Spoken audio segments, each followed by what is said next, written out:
Our next movie is called Confession, a tiny budget movie starring Chris Pine, Bruce Davison, and Tom Bosley, and it's a thriller set in a Catholic boarding school. Luther Scott, played by Chris Pine, is a troublemaker on par with no one else. He can con anyone. He can get you booze, drugs, porn, R-rated movies, whatever, for the right price. Together with his weak-willed roommate Robbie, they throw a party at the school's dorm after everyone has gone to bed. The school's dork rats them out, however, and at the end of the week, he and Robbie are expelled. Luther quickly finds out that it was David Bennett, the school's dork, that ratted him out, and he and Robbie get revenge. Things escalate out of control, and David ends up dead. Now, there are two detectives sniffing around, trying to uncover the mystery. But they think it's Father Michael, a priest with a bad past. What they don't know is that, and what Father Michael can't tell them, is that Luther confessed to the crime under the seal of confession. So Father Michael can't reveal the truth, even to save his own skin. And so you've got about a half dozen characters trying to deal with this unenviable situation between innocence and guilt, right and wrong, truth and lies, and justice and self-preservation. And it is a fascinating morality tale that is both terrifying and heartbreaking.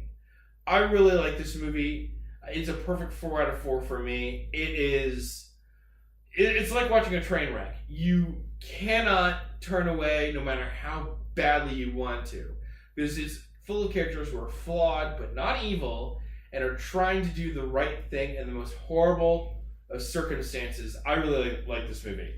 Well, I think you used the right term there with train wreck, because I felt this film is an absolute train wreck. Bull. This is like watching a poorly made early 90s made-for-TV film where the acting is just so over the top. The scenarios are so unrealistic, from the setup where he's dressed like a priest at the beginning just so he can then throw on the priest outfit while he's chasing. That was hilarious. And then it turns into like a horror movie thing where he's like standing there like da da da da, and he's like standing there in the thing, so then they can have a character just to add, so they can say, "Oh, I saw a priest, so another reason it must be Father Michael who did it."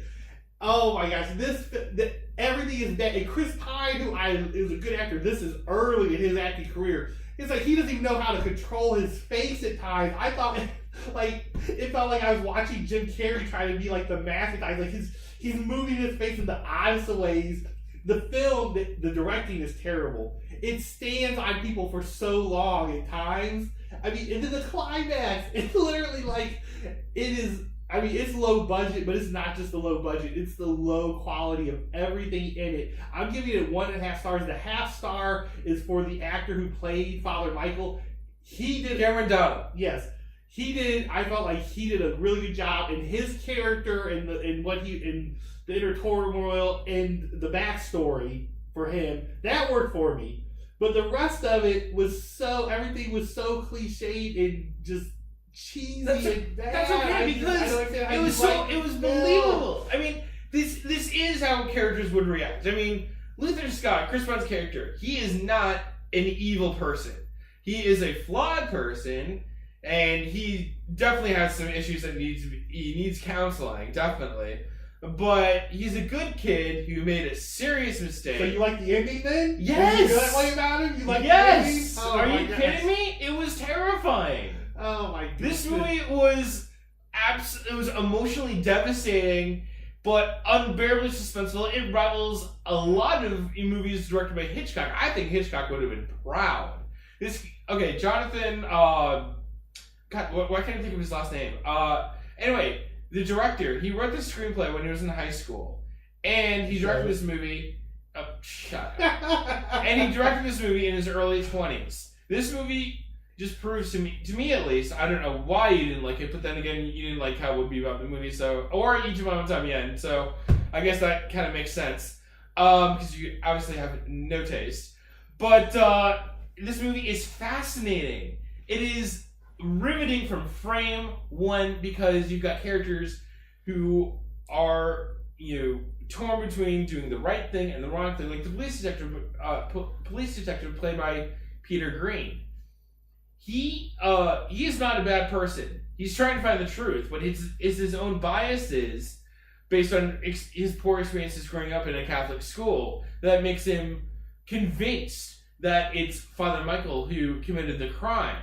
Despite shaky evidence. That and all the plot contrivances, like for example, I just like to dress up for a priest and keep an outfit stashed in a freaking box on the side of the road just in case. Yeah, like that's the other reason. Yeah, Luther put that there. Yeah, I know. It's such a plot contrivance. It's absurd. It is like a TV. It is like a badly made. Unbelievable.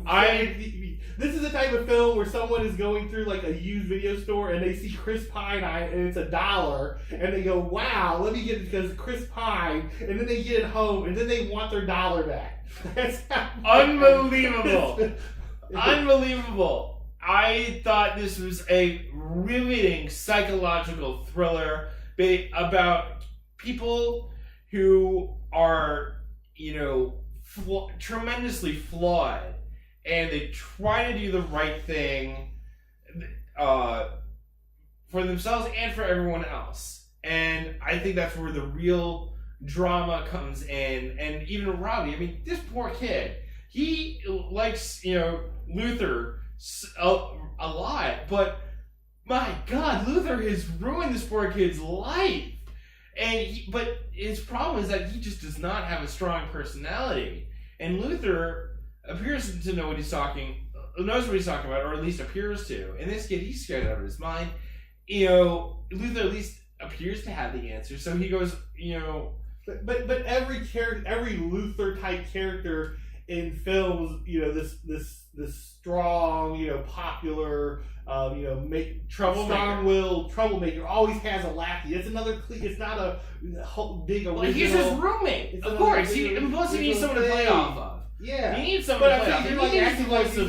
He needs that. That's where the drama comes in. You could see this in it's a not done like this. It's made for TV film. Not done like this. And this is it was shot on what appears to be digital video.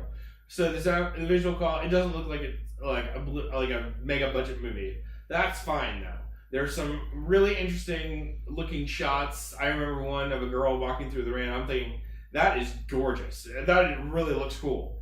And and I find this movie to be fascinating, terrifying, and heartbreaking. I loved it. It's a perfect 4 out of 4 for me. Terrifying is probably how Chris Pine felt about his movie career going forward. Thankfully, he was able to overcome this film. Please let us know in comments who you agree with on this film if you happen to be one of the 10 people who've seen it. Wow, that was low.